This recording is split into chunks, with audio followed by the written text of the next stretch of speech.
Hi all, Raj here. I just wanted to make a quick video as I got featured on a Reddit thread where a screenshot of a poll that I ran on my YouTube community page was screenshotted and put up, and the title of the post was, "I don't think many content creators or players who pay for this game have a complete understanding how meaningless the release of new cards are when they're completely inaccessible to the average player.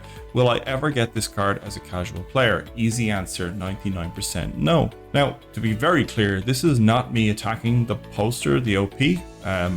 Absolutely not. In some ways, I agree with what they're saying.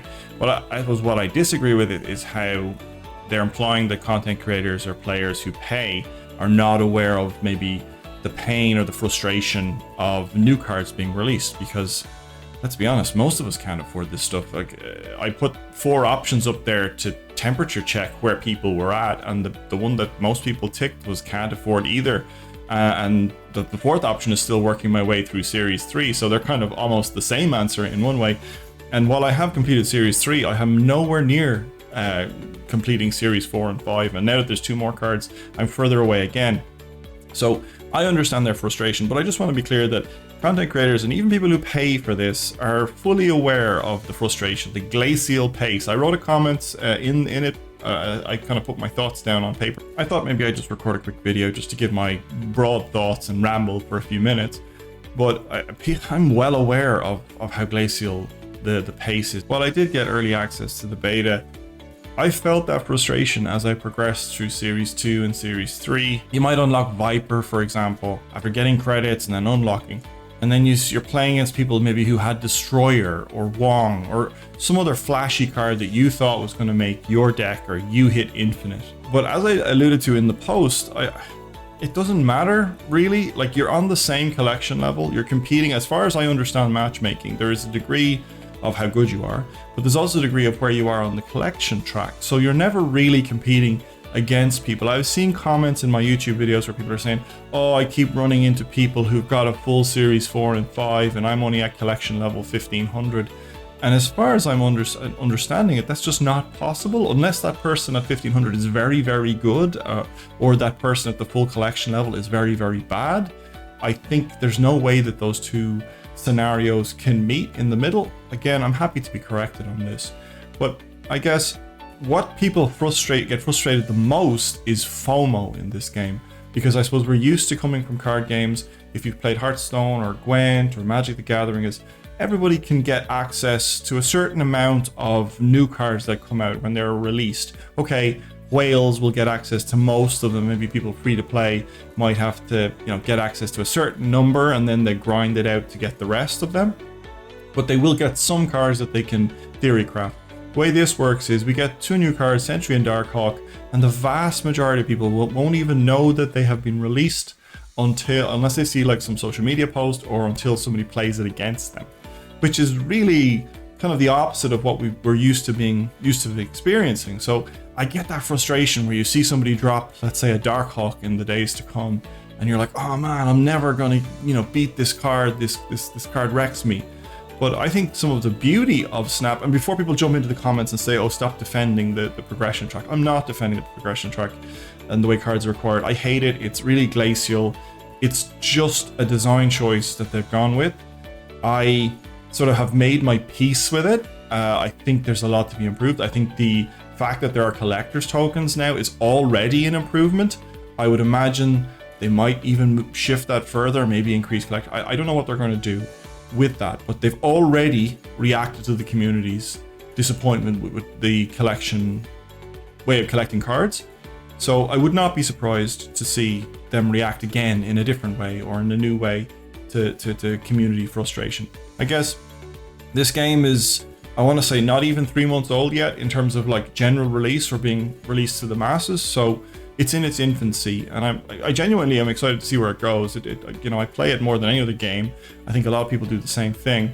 I do understand though the frustration, and I see comments in that Reddit thread about releasing videos with cards that they may never get. Sorry, not that they never get them. Of course they will get them. They will get them eventually, but it could be 6 months from now, or 2 months from now, or whenever that time period is. It's the main frustration that I understand it to be, and I felt it myself, and I feel it now actually with the newer cards coming out, is that FOMO, that fear of missing out of that new card.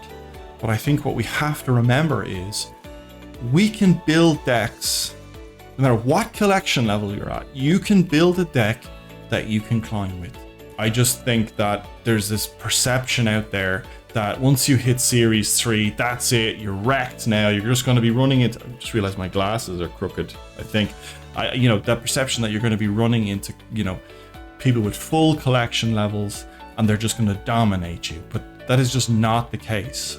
You will be able to build something good that you can just, work your way up, if that's what you want to do. Seeing other players have a card. Now, I'm speaking from my own personal experience. I remember when I was working my through Series 3, and as I said, somebody would play Destroyer against me, and I'd be like, oh man, Destroyer's the best deck, I want to just play Destroyer. Maybe being a little bit naive, knowing that there are decks out there that counter Destroyer deck. Maybe these are poor examples, but I think if you're listening to this video and you're listening in good faith and hopefully can see where I'm coming from here, you understand my overarching point is I think the main frustration that people have is that there's just this FOMO.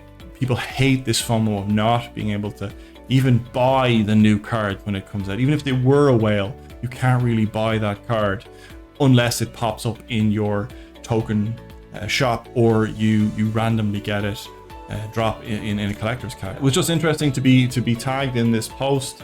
Sorry, I wasn't even tagged in it. Somebody sent it to me. I actually don't spend a huge amount of time on Reddit, so this probably would have completely gone past me had another person not linked it to me. I hope that makes sense. I hope you're out there and you're not feeling too frustrated the way Snap is progressing. I understand you. I hear you. I felt the same way myself. I mean, yes, I've collected Series 3, so people probably have limited sympathy for me, and that's fine. That's okay.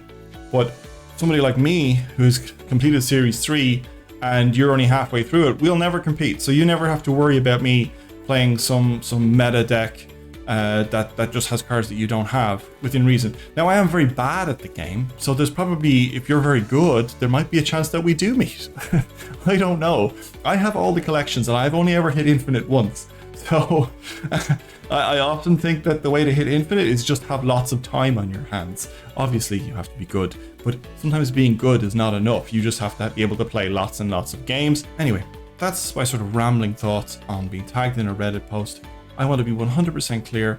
I absolutely understand how meaningless the release of new cards are, because they're meaningless to me as well. The only thing that I fear FOMO is that as a content creator, I want to be the first person to get a Darkhawk video out or a Sentry video out, because I know that people want to watch.